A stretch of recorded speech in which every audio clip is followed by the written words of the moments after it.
కొమ్మకు రెమ్మకు కొలిచిన గుమ్మకు బ్రహ్మకు తెలిసిన బంధమిది.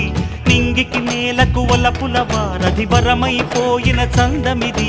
విడియమా చెలిని విడువుమా వలపు పిలుపు ముహూర్తమిది.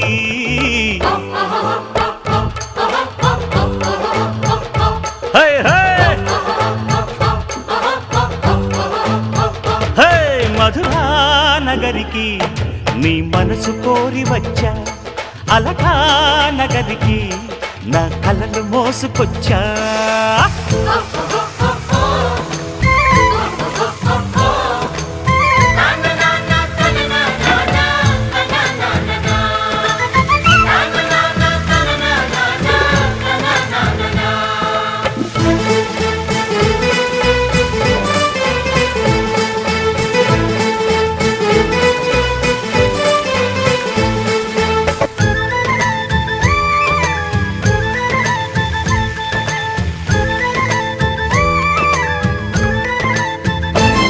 ఈ వేళ కోసం ప్రేమయాగం ఎంతగా సాగిందో, తను ఎంతగా వేగిందో, ఈ తోటలో నా పాట జెండా ఎందుకు ఎగిరిందో, శృతి ఏమని కుదిరిందో, గొంతు చించి చెప్పాలా గుండె